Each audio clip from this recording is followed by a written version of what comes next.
Okay, good morning all. Thank you for joining. We'll make a slow start just as we let a few more people trickle in. So just to kind of introduce the session, the topic of focus really is around something called Managed Extended Detection and Response, or MXDR.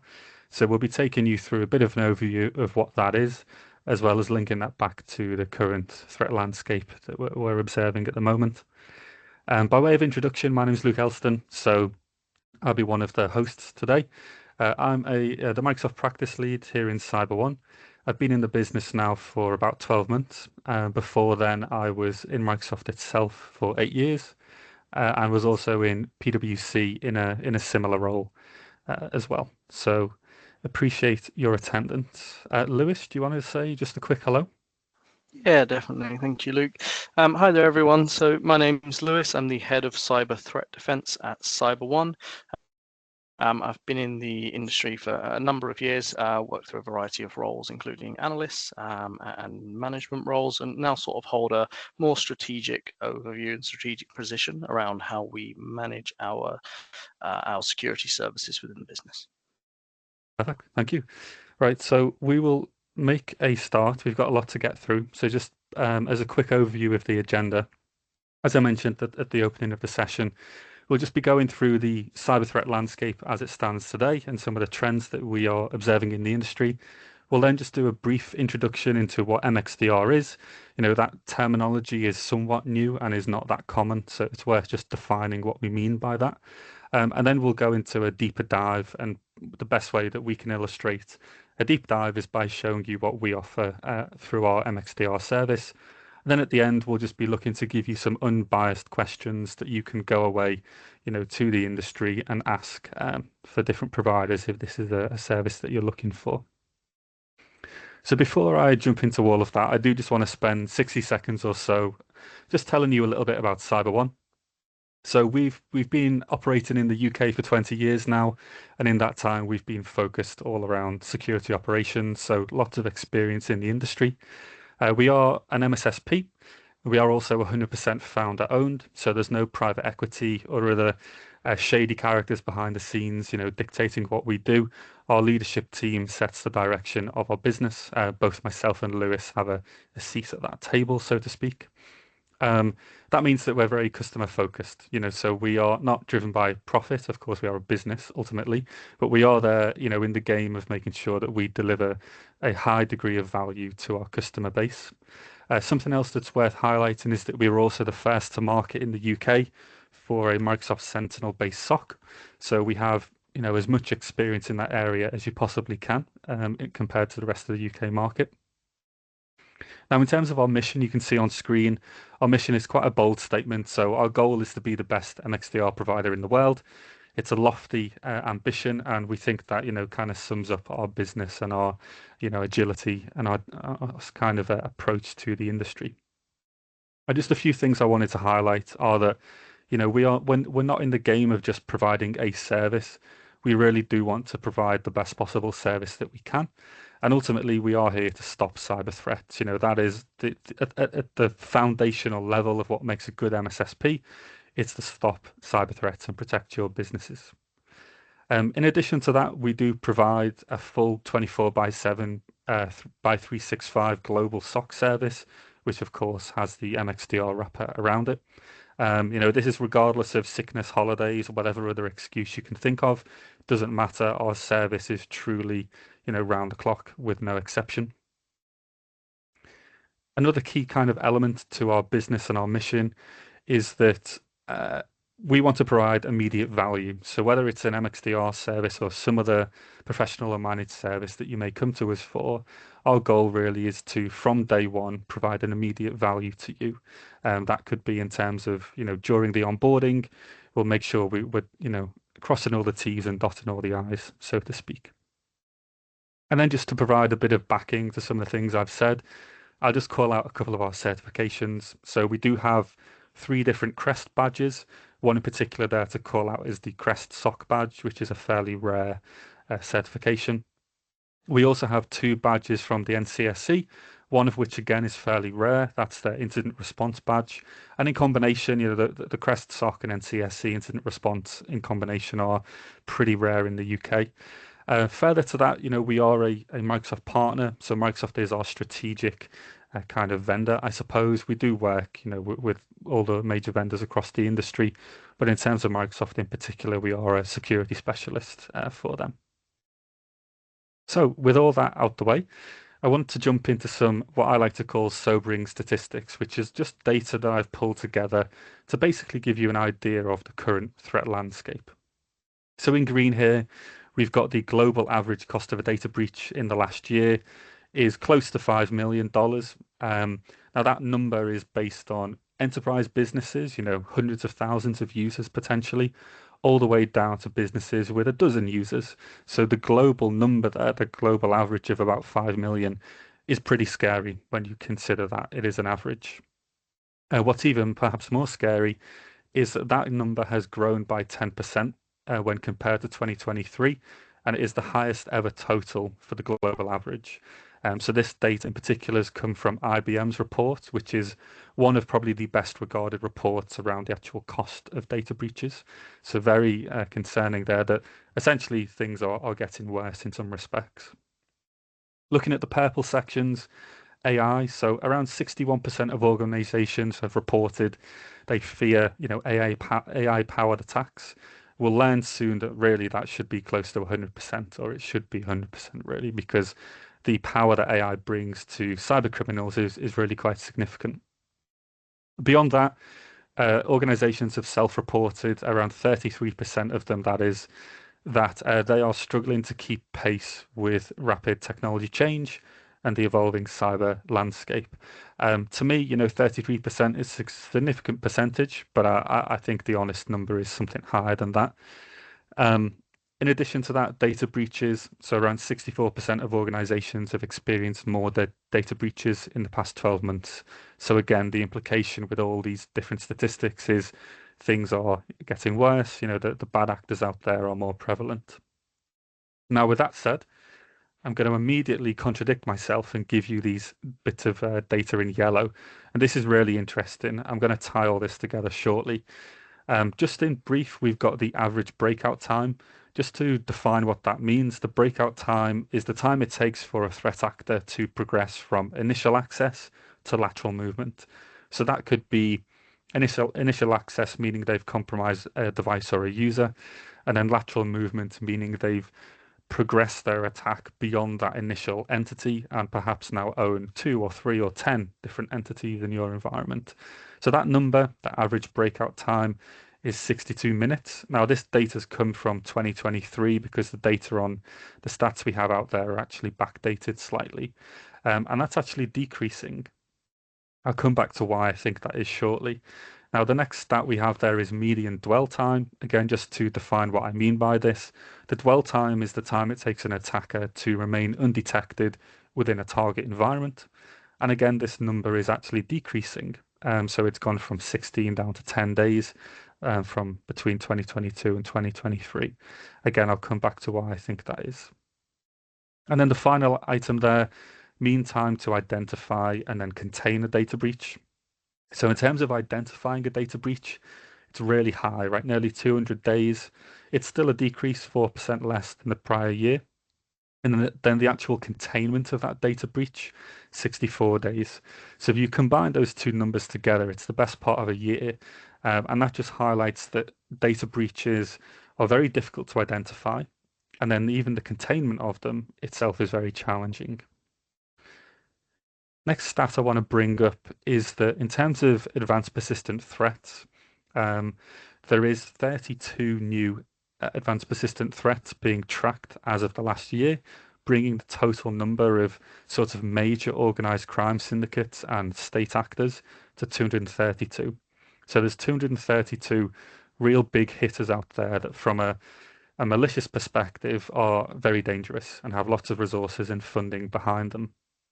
Now, just to summarize what we've learned so far, my takeaway is that the overall trend is that things are getting worse. As the good guys in this race, we are up against it. The bad guys are constantly innovating. But those yellow stats, what they say to me is that perhaps because of the prevalence of cybersecurity now in mainstream news, it's become a much more common topic at board or C-suite level. And that means that organizations are taking cyber more seriously as the years go on. And I think that could indicate why we're seeing things like average breakout time and dwell time actually decreasing. One service and the kind of the scope of this session, MXDR, is actually one of the ways in which you could look to decrease these times for your organization. So everything I've talked about so far is global statistics.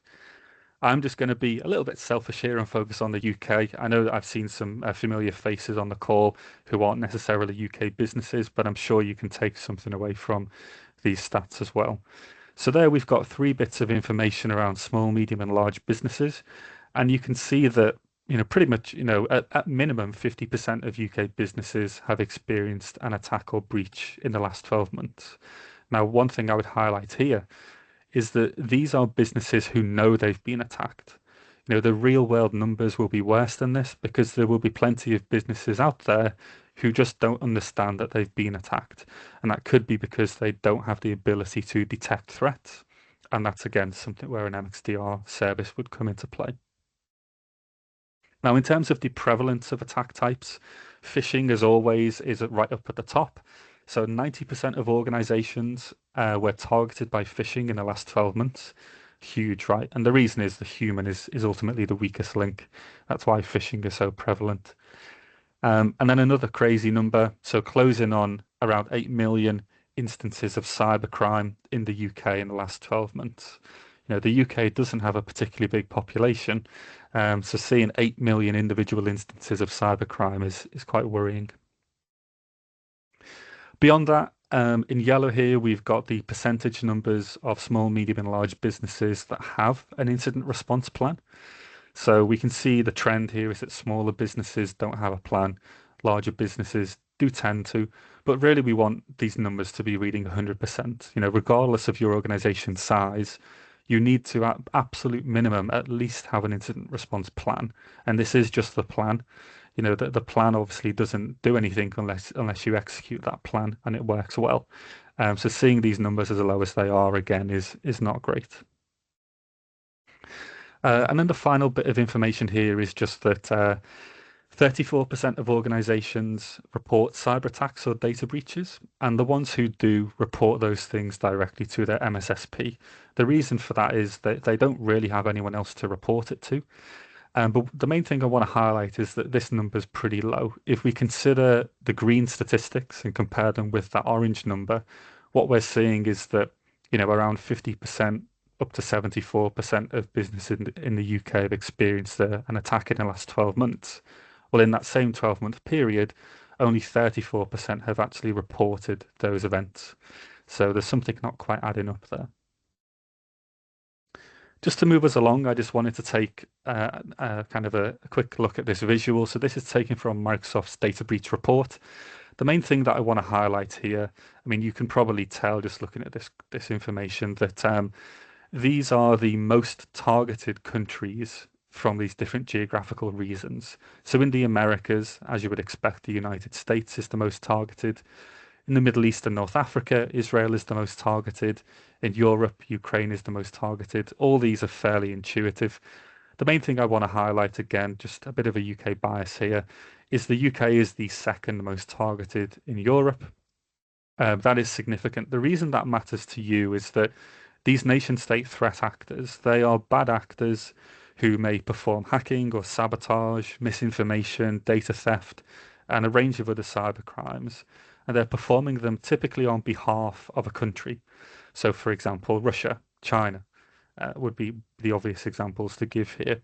The fact that the UK is the second most targeted in Europe highlights that the UK businesses, and of course all European businesses, should be highly concerned about this because nation-state threat actors do not just target the government, they also target private businesses. So again, just some more information on the screen around nation states. I just want to draw your attention to the right-hand side there. You can see some examples, some motivations for these threat actors. If you take a quick look at that list, you'll notice that most of them, perhaps around 90% of them, could be applicable to any given business. So a private organization is just as susceptible to a nation state as a government agency.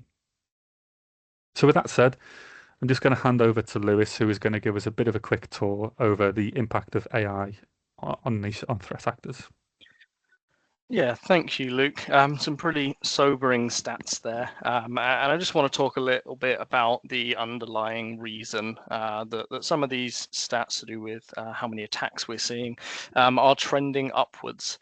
One of the things I'm sure you've all heard about in the news over the last few years is AI, and how it is enabling people to be capable in many different avenues. One of those, unfortunately, being their ability to conduct cyber attacks. It has really lowered that bar. So just some examples on screen here that we'll go through. And I urge you not to replicate these and attempt them yourselves. Obviously, there is some sort of legal requirements there. But if you wanted to write a script, for example, so you wanted to get a batch script to brute force an account on a PC, it's as simple as putting a prompt into ChatGPT, for example, and you can get that script given back to you. Similarly, if you were a bad actor and you wanted to send phishing emails, maybe English isn't your first language and you're targeting an English business, getting a very well-crafted phishing email, again, is not difficult at all using ChatGPT.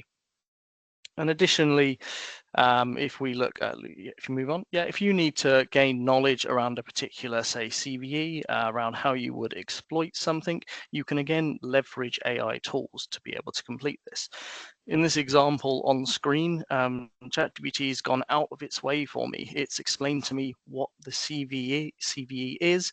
It's given me access to a public POC so I can sort of demonstrate and test the exploit myself. And it's given me references such as YouTube videos that walk me through how to do that. So really what this shows us is just how low the bar is now to enter cybercrime and for people to be able to try and do these things themselves at home. And that's really one of the things that is bringing up those numbers significantly throughout the world. Thank you. Okay, brilliant. So just going to quickly summarize some of the things we've learned so far. I appreciate there's been lots of numbers, and sometimes understanding all of that can be tricky. I know it is for myself. So I'm just going to bring up some things on screen. I'm not going to read all of them out, but these are just to highlight some of the major takeaway points, really. I mean, ultimately, as a couple of summary points, what I would say is that as the good guys, which is all of us on the call, ultimately we're playing a cat and mouse game. The bad actors have first mover advantage. What I mean by this is that they can, weaponize new attacks. They can utilize AI in the background to speed up their research and development. They can weaponize those, have them prepared and ready to go. And it's only once those attacks enter the wild, so to speak, that we as the good guys can become aware of them, which means we are ultimately reacting to the bad guys and the innovation that they can perform. Very, very difficult. So one of the things that we need to switch up in terms of our cyber defense game is we need to stop reacting and be more proactive. One of the ways in which you can be proactive is to have a real-time monitoring, detection, and response capability, and that's something that an MXDR service can provide. So, like I promised at the start of the call, I just want to spend a couple of minutes to define what I mean by MXDR. So, MXDR stands for Managed Extended Detection and Response. I'm a visual person, so I've put together a little sort of visual display here on how we can think about this service. So if we take SIEM and SOAR, hopefully they're familiar acronyms to most of you. An example of a platform that is both a SIEM and a SOAR tool would be Microsoft Sentinel. Splunk is another one, for instance. Now, if you take a product like Sentinel and you put a managed service wrapper around it, what you would typically get is a managed detection and response service. Now, this is the sort of older school approach to security services. It's missing that extended piece in the middle. So where does that extended piece come from? What happens, or what has happened, is, if we go back a couple of years, we had the innovation around EDR tools. So EDR tools are endpoint detection and response tools. An example would be Microsoft Defender for Endpoint. Now, that product has evolved over the years and has become what's now known as an extended detection and response product. An example there would be Microsoft Defender XDR. It could be SentinelOne XDR as well, for example. So you can see there in purple we've got MDR, and in yellow we've got XDR. Well, as you can probably guess, if you apply a service wrapper around all of these things, you get an MXDR service, and that is the topic of today's conversation. So hopefully that's helped you all understand the service wrapper itself. Now, we just want to sort of spend again a little bit of time just around trying to answer the question around insourcing or outsourcing. So MXDR is the service wrapper. If you were to try and have the same kind of capability in-house, you would just refer to it as a SOC capability, Security Operations Center. Now, there's two major, and this is a real simplification here, because I do just want to cover this in brief, but this is a very high-level view of some of the arguments for and against insourcing or outsourcing of this kind of service.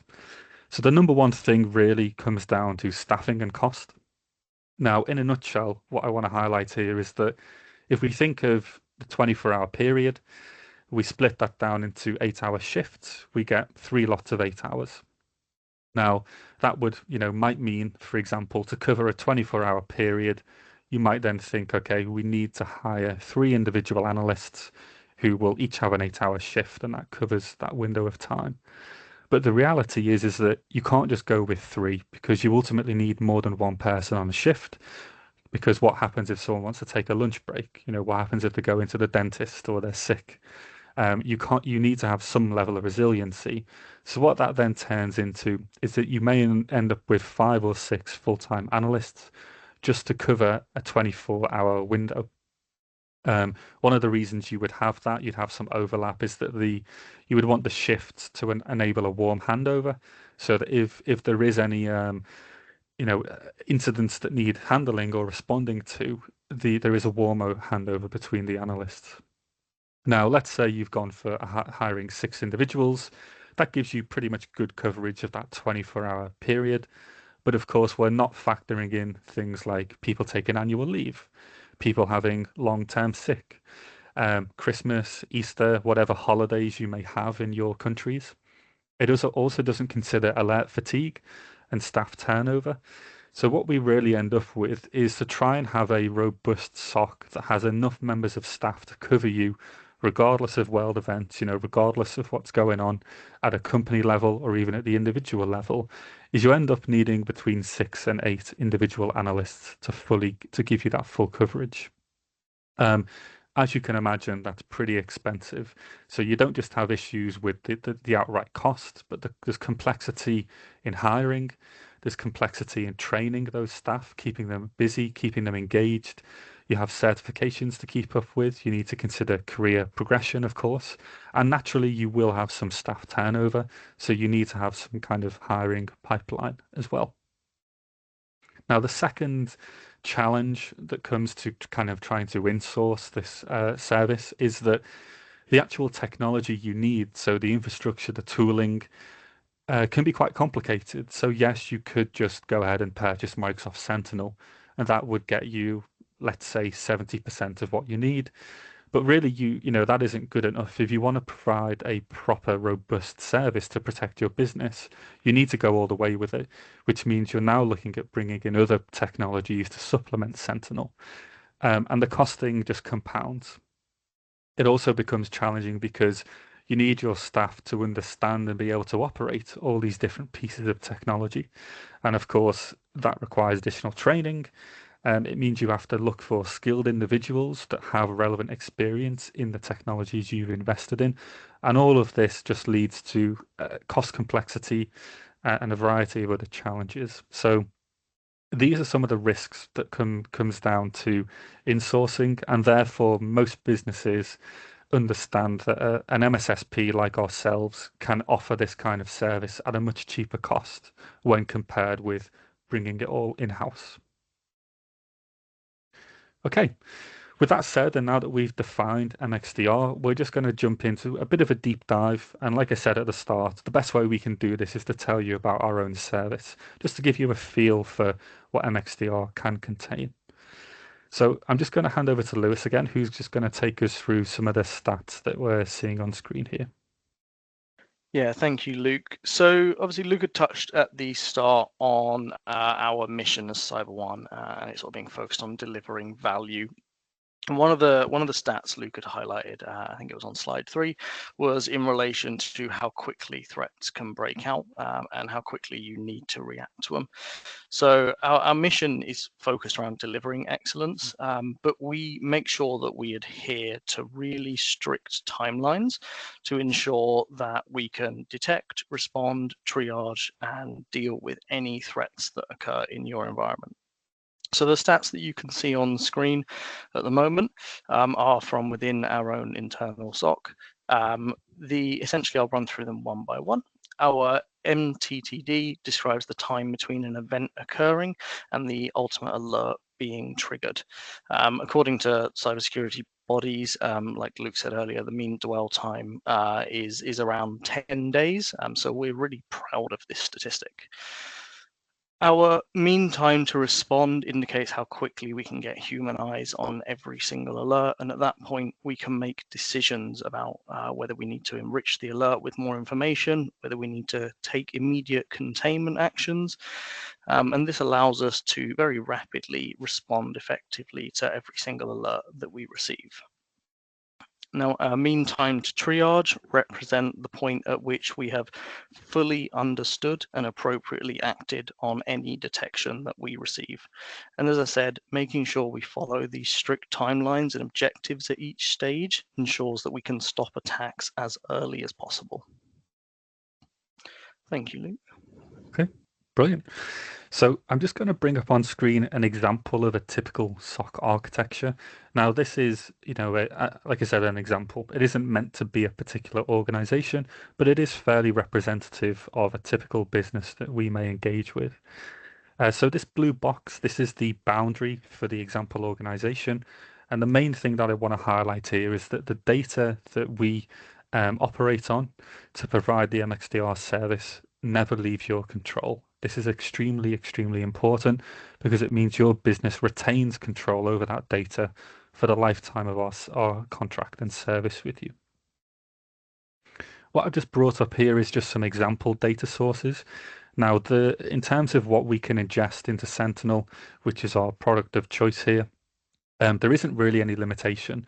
Sentinel can ingest any standard logging format, and if there is any instances where you may have some bespoke or unusual log format, we can build what's known as a custom parser to basically translate that potentially strange format into something Sentinel understands, and we can pull in that data regardless. So there isn't really any limitation on the type of information we can pull into Sentinel. Now, the way that that works is that the data comes into something called the Log Analytics Workspace, which is essentially a database, and Sentinel sits on top of that database to perform the SIEM and SOAR capabilities. As I've just mentioned, SOAR capabilities are really important. So for those that aren't aware, SOAR is all around automation. The idea is, some of you may have heard of if this, then that, which is basically where you have a set of conditions. If a certain thing is true or false, then an action will take place. SOAR is a method of automating that. And a lot of the work that we do is focused on trying to automate response actions where we can, because we want to be able to respond to incidents at machine speed, which means leveraging Sentinel and other technologies to quickly and accurately remediate and contain threats. Now, on the right-hand side, this is the right-hand side. This is the CyberOne SOC. Now, the way that our analyst team interact with your Sentinel instance is using something called Azure Lighthouse, which is the Microsoft-supported product for MSSPs. Now, something that is really critical for us, really, that differentiates us from the rest of the market is our unique intellectual property.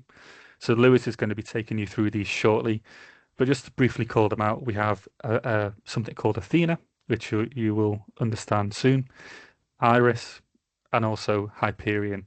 So these are unique technologies that we've developed internally, and these are, like I said, differentiators that we're very proud of. So again, I'm just going to hand back to Lewis, who's going to take us through some of these things. Thank you. So as Luke said, these are some things that we've curated internally. Yeah, we are proud of them, but just because of the value that they can deliver to our customers. So in brief, Hyperion is our method of centrally managing our rule set, and it helps us scale as we grow and deliver full coverage to all of our customers. Iris, powered by AI, it allows us to deliver instant notifications for need-to-know information. And Athena is our cyber threat intel program, and it ensures that we understand and stay ahead of any threats. Now, as I mentioned, Hyperion is the way that we manage rules. It in its core holds over 1,000 rules, and they cover 100 tables and 60 plus technologies. We've been utilizing the product Microsoft Sentinel for God knows how many years now. I think it's 6 plus. And in that time, we've spent a lot of effort developing our ability to detect different kinds of events for all of our customers.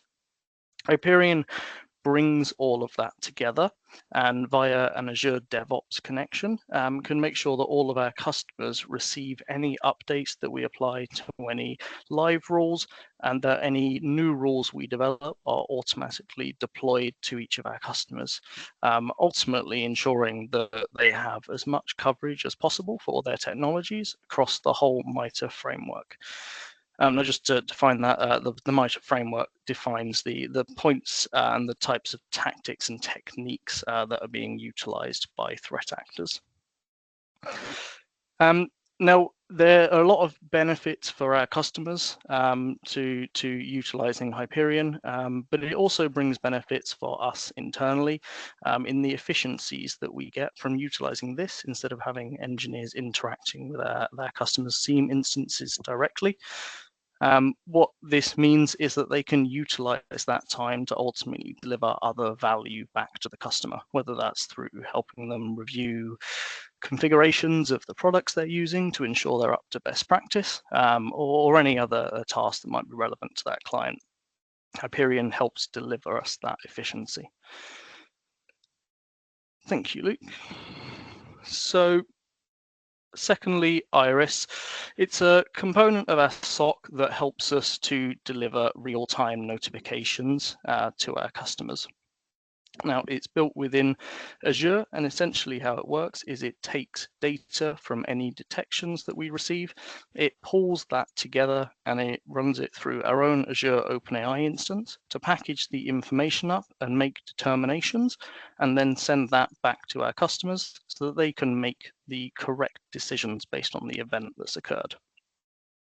Now, not everything is applicable for automation. We do appreciate that the majority of things require a human to interact with them and to understand them. However, there are particular use cases that we find Iris works really well with. A couple of examples of that would be things such as tracking and understanding for an organization how many devices they've onboarded. Let's say someone in your office connects something to Intune when they register to it. We can automatically package that information and notify it across to our clients to make sure they're aware of that activity going on. Similarly, because it operates at machine speed, it can really help us with things such as DDoS attacks. In the example of DDoS, we would see an attack occur, and it may last for 10 or 15 minutes, and your business may be disrupted in that time. And between the point of that alert coming in, us looking at it, us crafting an email and then sending it back to you, there's a potential that that attack has then ceased. So utilizing something like Iris, we're able to make sure that within moments of that attack occurring, we can get that notification out to our customer so they can make that informed decision, and they can ensure whether it's, say, applying a rate limit in the DDoS example, but they can get that information really early into the life cycle of the attack and make sure that they can keep their business protected. It's one of the, apologies, Luke, it's one of the many ways we utilize AI to enrich our services, and we'll sort of talk about this a bit more later on.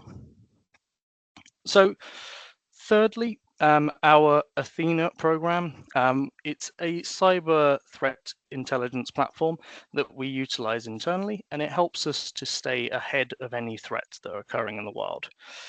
Now, on the surface, it's just a flashy dashboard, but what it actually does is gives us a lot of insight into different types of data, such as threat actor groups, CVEs, technologies. It could be countries, it could be particular IOCs.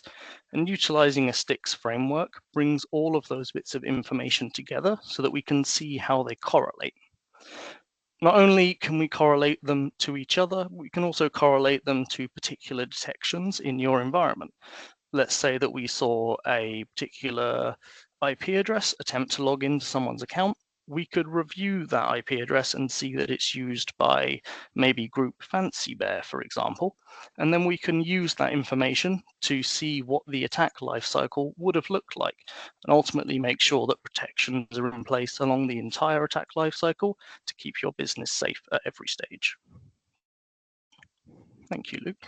Okay, perfect. Thanks, Lewis. So just to finish off our little diagram here. So you've just heard about some of the unique intellectual property that we've developed and obviously continuously develop in-house. In addition to that, we do utilize third-party products where applicable. So one that I'd just like to call out in particular there is something called Polarity, which is also a threat intelligence platform. We use it to auto-enrich our investigation process. It basically gives our analysts an additional threat intelligence source beyond the one we've developed internally, beyond Microsoft Sentinel, and gives a different view of the threat landscape. What's very important in terms of TI or threat intelligence is that you're getting multiple instances, multiple examples of data coming in, so that you don't become over reliant on one central source. And because we have a good number in place, we have that spread of information. Another technology we use is IT Glue, somewhat more simple here. This is just for document management and it also functions as our knowledge base. In terms of our ITSM tool, we use something called Halo. And something that isn't on screen right now, but is something we're very proud of, is that we also integrate Microsoft Teams with our ITSM platform. So what that means is that as a customer of ours, you will be notified of any incidents via Microsoft Teams. It also has bidirectional communication, which means if you respond via Teams chat to that incident, that information will be logged in our ITSM, will be tracked in our ticketing system, and will also be written into Sentinel as well. So there's a number of ways in which we can alert you and inform you about incidents or other information that you may need to be aware of. So something else that I just want to highlight that we're very proud of here is something called organic threat hunting. This is essentially proactive threat hunting that happens as a natural part of our service. So the way to read the diagram here is that we've got 3 trigger points or entry points. So the first one being a dedicated resource.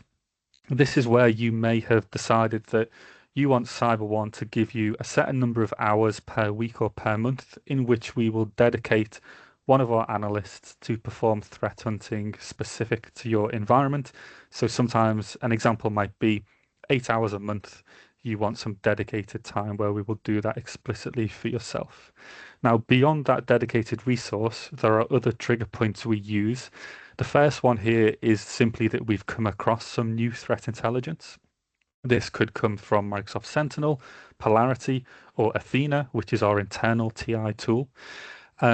Ultimately, what may have happened is that information has been presented to one of our SOC analysts. They have then taken it upon themselves to perform proactive threat hunting to investigate what that information means and how it might be applicable to you as a business. In addition to that, it could simply be that one of our analysts or engineers just naturally detects something of interest just through their own investigation. This could be where they may come across an indicator of attack or an indicator of compromise, for example. And our team are trained to perform a proactive threat hunting as part of the investigation process.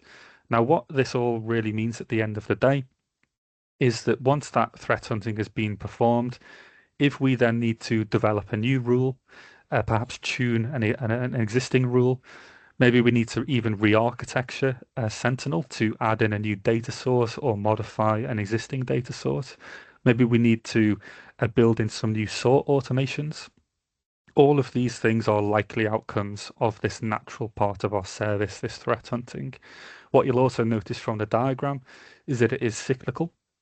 What I mean by that is that once we perform that rule development or rule tuning, we don't just leave it there. We then complete the cycle by performing threat hunting again, by reinvestigating what's happening to make sure that we're closing the loop on that information that we've learned.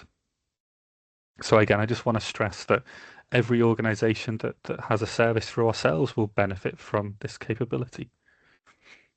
I think it's just worth highlighting here as well, Luke, that when we see something within one customer's environment, we'll take what we learn and apply that to any other customer's environment. So it's one of the benefits of looking at an MSSP instead of in-sourced, is we may see something, say in client A, we'll understand the tactic, understand the techniques and how the attack happened, and then we'll take what we've learned and we'll go and check that within all of our other customers' environments to see if anyone has previously been, say, targeted by this. It's really useful for providing coverage for things such as emerging threats, which, as we know, as state actors sort of pipe up with what's going on in the world, we'll see a lot of 0 days and we'll see emerging threats come out. And this is a really useful tool to help us address those particular challenges. Perfect. So you may as well stay off mute, Lewis. It's your turn again. Yeah, thank you, Luke. So what you can see on screen in front of you is some examples of a Grafana dashboard that we'll utilize for our services. It's really important to us that we offer transparency to our customers.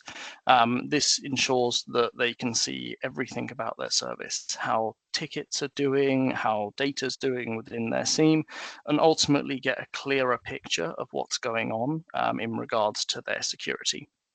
It's one thing having a SOC service or an MXDR service that tells you, yep, everything's good, but being able to see it is often really useful, not just for the technical resources at the client that can see and maybe digest that information from a technical point of view, but also look at it and provide that information back to maybe other stakeholders within their business. And they can use something such as this bespoke dashboard to be able to do that without having to come to us every time and say, hey, let me know what my ingestion stats were last week, or how many tickets have I got open, for example. This is something we offer as part of our service that helps to provide that for our customers. Perfect. Great. Okay. So I just want to make a quick reference to DFIR, or Digital Forensics Incident Response. Now, just to be completely transparent, this is an add-on service that goes above and beyond our standard MXDR offering. But the reason that I'm highlighting it is that I think it's really great evidence to show how mature we are as a cyber security services businesses. And the fact that we're able to provide this level of service is a good indication, that we really do know what we're doing here. So just at a very high level, the idea behind a DFIR service add-on is that we will perform full forensic analysis of a given incident. So if a breach has occurred and the attack has been successful, we will perform that forensic analysis to understand exactly how it was performed so that we can then, together be better protected going forward. In addition to that, we also have a key part of this is what we call crisis management. And that is where, you'll have senior leaders from the CyberOne business engaged with the C-suite or board within your organization. And this is to make sure that really from the top down and also the bottom up, that we are engaged across all layers of your business so that we have clear messaging, clear lines of communication, and that we can be efficient in containing and hopefully, preventing the particular breach from spreading any further. So just wanted to very briefly highlight that. Just another thing that I wanted to raise is that we do have a dedicated customer success function. Now, the joke that we like to make here, and I promise it is just a joke, is that our customer success team are the enemy of our SOC.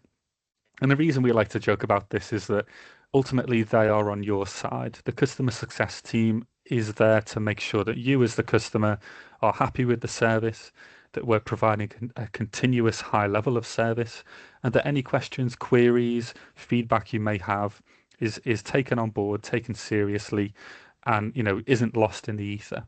It's really critical to us that we are continually providing that high standard of service. Like we said at the start of today's session, our mission is to be the best MXDR provider in the world. And one of the ways that we can achieve this is by having, a dedicated customer success function. One other thing that customer success do for us, you can see some of the example slides on the right there, is they run our monthly and quarterly service review calls. So these are regular sessions where you will have a customer success representative present, and you'll also have typically one of the senior analysts or engineers from our SOC. And together they will deliver, a monthly report or a quarterly report to you that gives you an idea of the trends that we've seen over the last period, any, things of concern that we want to flag to you, also things that we proactively flag, as part of our service. What we like to do is if we notice perhaps there's a particular bit of configuration or setting that you should consider enabling, we would make that recommendation to you. Because ultimately, if you're more secure, it allows us to provide a better service to you. So there's lots of proactivity in these meetings, and it's a time for discussion and feedback to make sure that, like I said, the service we're providing is correct. So with all that said, you've had a bit of an overview of what we at CyberOne do for our MXDR offering.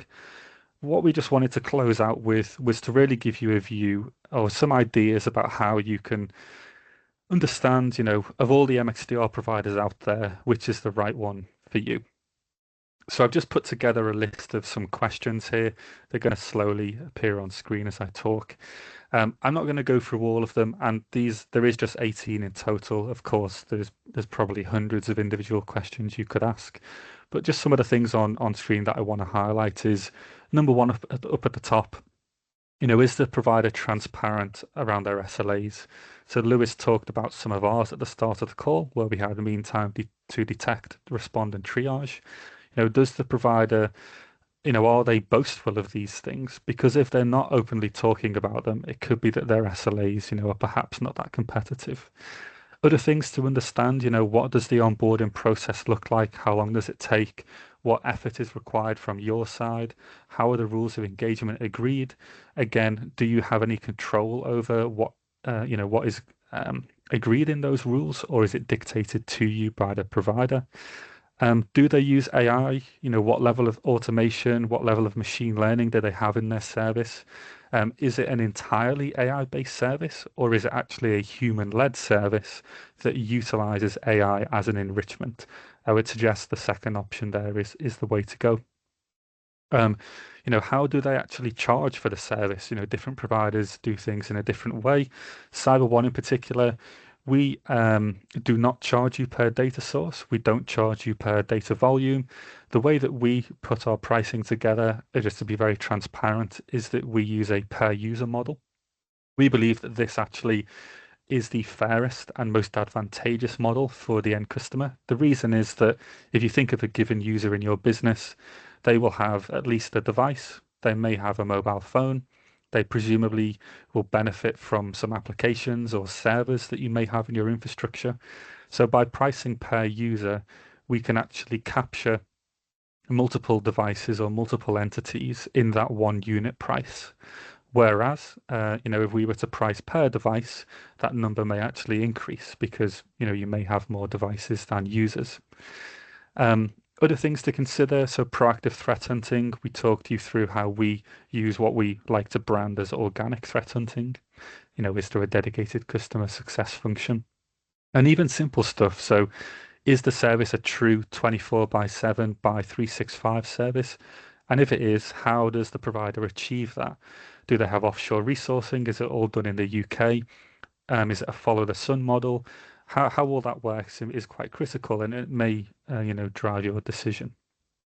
So what I would suggest, that I won't talk through any more of those. Feel free to take a screenshot if you haven't already.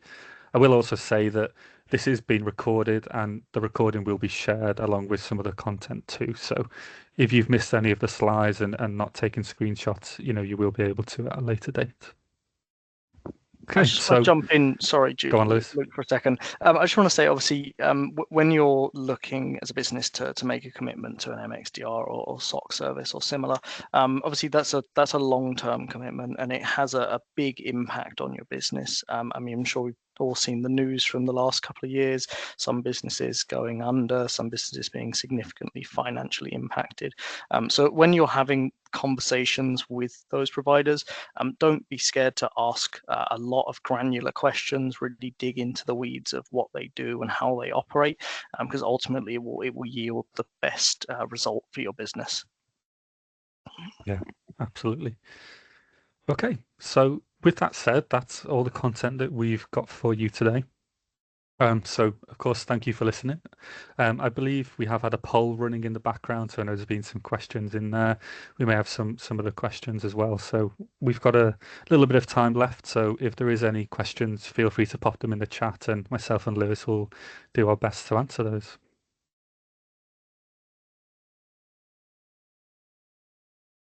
Luke, Yeah. Lewis, thank you very much for the presentation today. I have had a few private messages from a few of you, and just wanted to ask on behalf of the today's attendees. The first one is, are proof of concepts possible for MXDR?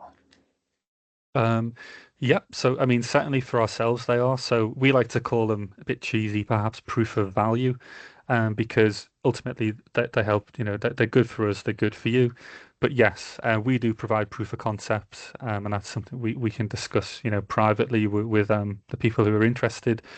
For other providers, I believe some of the service providers will do that, but it isn't standard practice. It's not that common.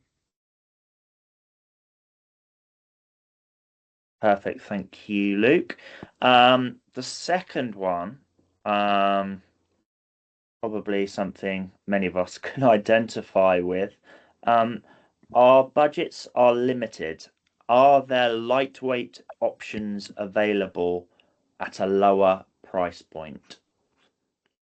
Yeah, so it's a good question. So I think it's fair comment. A full fat MXDR offering, it's not a cheap service, but I would say the value is very apparent once it's in place. That said, the way that we do things is for a given customer, we will put together a sort of range of packages or tiers, if you like.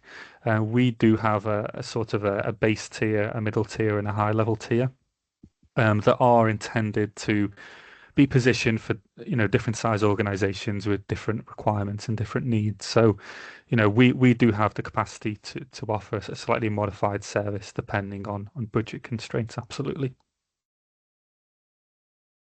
Okay, thank you. Another question we have is, are you seeing an uptick in AI-driven attacks? Yeah, I'll jump in there, Luke. Definitely. I think as we sort of throw out some screenshots at the start, one of the most common attack vectors that we're seeing enriched with AI is phishing. It takes what could be, pretty bland, pretty easy to identify phishing email, and it makes it into something that could pass. Not only, I mean, there's challenges for threat actors to get around defenses, to get around things like spoofing controls, all those different components that are built into things like Defender, Mimecast, etc. But once they're in front of the human, they can then be very convincing. And that's one of the primary ways we're seeing AI utilized in attacks. I mean, if you have a look at the news as well, you'll see there are AI tools. I think there's one, Chaos AI potentially springs to mind, that are literally dedicated on using AI to be able to perform attacks. So currently they're very proof concept. They're not available generally to the public, but these are things that we expect to happen within the next few months, 12 months or so. And when that happens, we'll see all manner of vulnerabilities, etc., being tested, and new things being discovered daily on. Could be things like your firewalls. It could be your Entra IAM system. So yeah, I'm very much concerned about the threat that AI poses, and we'll see that trend continue to uptick. Okay, bit of a change of gear here. Maybe this is one for Luke. I'm not sure. First, we're using Splunk, but we have made a commitment to move to Microsoft Sentinel this year. Anything to say about that? Anything to look out for, or should it be straightforward? Yeah, it's a good question. It's a fairly common migration, I would say, Splunk to Sentinel. So it's a pretty well-trodden path. You know, we've done an awful lot of that kind of work before. I guess in terms of things to just be aware of, you know, Splunk and Sentinel, although they're both SIEM and SOAR platforms, they do have some fundamental differences. One of the major ones would be that the actual query language they use is different. The syntax is different, which does mean if you had a bunch of custom rules within Splunk as it stands, they would need to be redeveloped before they could be kind of built into Sentinel. Now, that's not a problem. It's something we've done a lot personally, but that's something to be aware of, and it will mean that the onboarding or migration process may take a bit longer. But in terms of sort of data ingestion, there won't be any major differences.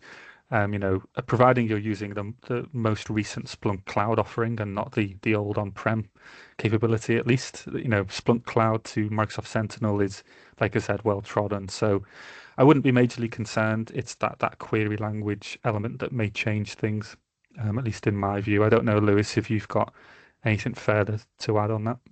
No, 100%. Like you said, it's been done for organizations before. It can be done again. There will be challenges, and the query language is the primary one, but they're quite easy to overcome. And just one final question. Some good questions today. I want to take a look at moving to Microsoft Defender. I'm hearing good things. I like the idea of Microsoft Sentinel and the Microsoft Defender integration. We're on E5, so financially it should make sense. Could we use your MXDR service with Sophos until the subscription expires and then transition to Defender? 100%, yeah. So, I mean, Defender in itself can be integrated with Azure Sentinel. So when the time is right, that can be done by like our engineering team, for example. In regards to Sophos, it's a data source that can be ingested, as Luke had talked about earlier. Anything that can provide a log realistically can be ingested. A lot of our customers still utilize Sophos, despite our recommendation would always be to move to something like an XDR tool. So yeah, Sophos can be ingested until the time is right for that business.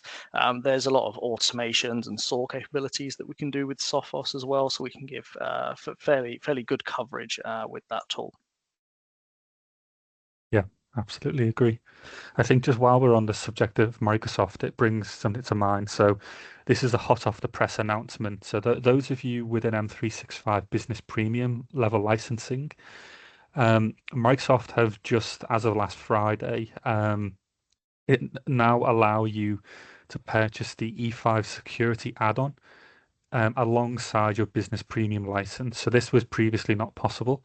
The reason that I'm highlighting that is that it is a very cost-effective way to get the full E5 security tools, but remain on the much cheaper Business Premium sort of base license. So that for those of you that are considering the Defender ecosystem, the Microsoft Defender products, perhaps you've already got them or you're considering them. I like the person who asked the Sophos question. That could be a cheap way to get the top level capability from Microsoft. So if there's any questions around Microsoft licensing, we do a lot of work in that space. So please reach out to myself or Mark or Lewis or whoever you have a contact with from CyberOne, and we'll see what we can do there. Yeah, and just to add to that, Luke, I am just gonna add the Microsoft article in and around those offering details. We will be posting something on our blog in the next day or so. But yeah, hot off the press. So yeah, I think that's. Oh, I've got one more question. Is dark web monitoring a part of your service? That is the last question for you guys. Okay. Yeah, so dark web monitoring, yes, it is an add-on. So dark web monitoring is it's a service that is very well integrated and highly compatible with MXDR, but it does come at further cost, being totally transparent. So for those that don't know, in brief, dark web monitoring is all about essentially searching the dark web, looking for evidence where your organization may have been involved in a breach. You may have credentials stolen. There may be information leaked about your business somewhere online. It could be domain hijacking, domain spoofing. There's all kinds of things. The list really does go on that dark web monitoring can provide visibility into. So yes, we have that capability. But yeah, it is an additional cost, just like I said, to be transparent. Okay, so if that was the last question, thank you all for your time. We really do appreciate you taking the time out of the day to listen to myself and Lewis. If there is any questions, any follow-up queries, whatever it may be, just reach out to one of the team here and we'll be happy to help. But once again, thank you for your time and hopefully we'll speak to some of you soon.